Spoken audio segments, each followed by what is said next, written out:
दोस्तों नमस्कार। मेरा नाम है मनीष कुमार सिंह और आप देख रहे हैं 4 पीएम महाराष्ट्र। आपका बहुत-बहुत स्वागत करता हूँ। जैसा कि हम हमेशा महाराष्ट्र की बड़ी खबरें चुन-चुन कर आप तक पहुँचाते हैं और इसी कड़ी को आगे बढ़ाते हुए आपको एक बड़ी खबर महाराष्ट्र से देने जा रहे हैं। जी हाँ दोस्तों, शरद पवार, एनसीपी प्रमुख शरद पवार, आपको पता ही है 10 जून को 26वें स्थापना दिवस, जो एनसीपी है उसकी 26वां स्थापना दिवस था और पुणे के एक कार्यक्रम में शरद पवार भावुक नजर आए, इमोशनल नजर आए और इमोशनल में, भावनाओं में उन्होंने कई सारी ऐसी बातें कही जो एक तरफ तो एनसीपी के कार्यकर्ताओं का जोश बढ़ाता है, वहीं दूसरी तरफ जो सबसे बड़ा सवाल बना हुआ है कि क्या दोनों एनसीपी यानी शरद पवार की एनसीपी, अजित पवार की एनसीपी एक हो जाएगी, इस पर भी एक नया सवाल खड़ा करता है। अब क्या कहा है शरद पवार ने एनसीपी के 26वें स्थापना दिवस के मौके पर, आपको डिटेल से बताता हूं। दोस्तों शरद पवार, सबकी नजरें थी कि शरद पवार जब संबोधन करेंगे तो क्या कुछ कहेंगे एनसीपी के स्थापना दिवस पर, क्योंकि इन दिनों अटकलें ही कुछ ऐसी चल रही हैं। अजीत पवार के साथ वो देखे जाते हैं कई कार्यक्रमों में और लगातार ये बात चल रही है कि क्या दोनों एनसीपी एक हो जाएगी। अब शरद पवार जो है उन्होंने एक बयान दिया है, जैसा कि हमने आपको बताया कि 1999 में जो है वो एनसीपी की स्थापना हुई थी और शरद पवार ने कहा कि जब उन्होंने एनसीपी की स्थापना की थी तो उन्होंने कभी नहीं सोचा था कि 2023 आते आते उनकी एनसीपी दो हिस्सों में बढ़ जाएगी। लेकिन जो कार्यकर्ता उनकी पार्टी के साथ रहे, जो नेता उनके साथ रहे, उनकी ईमानदारी पर जो है वो गर्व करते हैं शरद पवार और कहा कि उनकी वफादारी पर जो है वो नाज करते हैं। इस तरह से कुछ उन्होंने एक बयान दिया है। लेकिन साथ ही साथ उन्होंने कहा है कि आशावाद रहना है, आशा नहीं छोड़ना है और आगे जो आने वाले चुनाव हैं उनको लेकर के बहुत बड़ा कुछ ऐसा बयान तो नहीं दिया, लेकिन उन्होंने कहा कि आने वाले समय में तस्वीर बदलने वाली है एनसीपी की। अब शरद पवार का ये बयान किस सेंस में था? क्या शरद पवार के ज़हन में चल रहा है जो उन्होंने ये बात कही? ये अपने आप में बहुत बड़ा सवाल खड़ा कर रहा है। एक तरफ तो वो कार्यकर्ताओं का जोश बढ़ाने में नज़र आए, साथ ही साथ जो कार्यकर्ता उनके साथ रहे हैं उनके एनसीपी के साथ में, उनका भी अभिवादन करते हुए नज़र आए। साथ ही साथ वो ये कह रहे हैं कि आने वाले समय में महाराष्ट्र में एनसीपी की तस्वीर बदलने वाली है। अब ये किस सेंस में शरद पवार ने कहा है, इसी के आगे एक बड़ा क्वेश्चन मार्क लग गया है।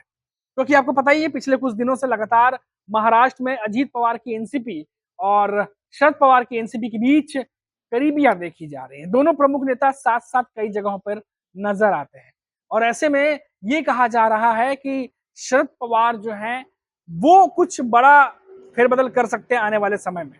क्योंकि दोस्तों अगर आप थोड़ा-सा पहले जाइए, थोड़ा-सा अगर हम किताब को पलटें, तो आपको याद होगा कि साल 2023 में जब अजीत पवार, पार्टी का जो चुनाव चिन्ह है और पार्टी का जो नाम है, वो दोनों उनके हिस्से में आ गया था अजीत पवार के साथ में, क्योंकि उनके पास ज़्यादा विधायक थे और वो आकर महायुति में शामिल हो गए थे। हालाँकि उस दौरान बीजेपी के भीतर भी बहुत सारे विरोध हुए, लेकिन एनसीपी में भी विरोध हुए, क्योंकि जो विचारधारा है एनसीपी की, वो बीजेपी से मेल नहीं खाती है और यही वजह थी कि अजीत पवार जब महायुति में आए, तो एकनाथ शिंदे की पार्टी की तरफ से भी नाराजगी देखने को मिली। लेकिन महायुति तैयार हो गई। एकनाथ शिंदे, बीजेपी, अजित पवार की एनसीपी, ये तीनों ही दलों ने मिलकर के जो है वो महायुति बना ली।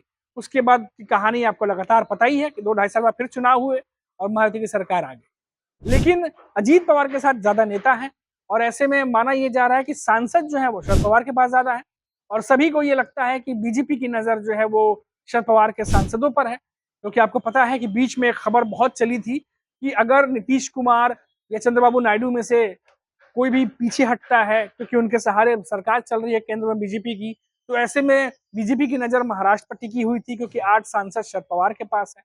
और ये भी खबर आई कि कोशिश की गई कि अजित पवार के द्वारा, उनकी पार्टी के नेताओं द्वारा कि शरद पवार के नेताओं को कैसे भी करके अपनी पार्टी में शामिल कर लिया जाए। बहुत बीच में बहुत खबरें चल, 2.5-3 महीने पहले बहुत ये खबरें चल रही थी।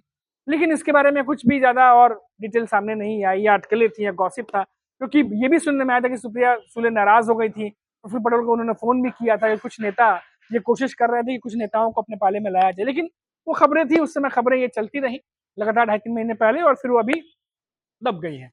लेकिन जो बात यहाँ पर खबर है, जो बड़ी खबर है वो ये है कि 10 जून एनसीपी की 26वीं स्थापना दिवस और ऐसे में शरद पवार का ये कहना कि जो भी पार्टी के नेता हमारे साथ हैं वो हमारे विचारधारा के साथ समर्थक हैं, पूरी निष्ठा के साथ वो रहे हैं और आने वाले समय में आशा नहीं छोड़ना है, आशा बना के रखिए क्योंकि तस्वीर बदलने जा रही है। तो ये थोड़ी-सी महाराष्ट्र की सियासत में जो बयान है शरद पवार का वो हलचल पैदा करती है।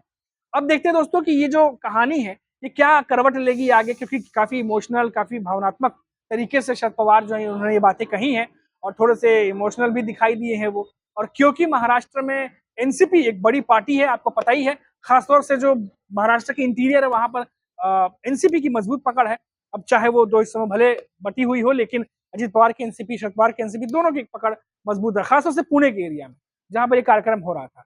तो अब ये देखना दिलचस्प होगा, हम भी कोशिश करेंगे कि इस पर कोई अपडेट आती है तो आप तक पहुँचाएँ कि शरद पवार ने अगर ये बात कही है, क्योंकि आने वाले समय में निकाय चुनाव भी है, तो कई सारी बातें जो है यहाँ पर क्लियर जो है अभी होनी बाकी है क्योंकि ये तमाम बयान जो हैं कई कड़ियों को जोड़ते हैं।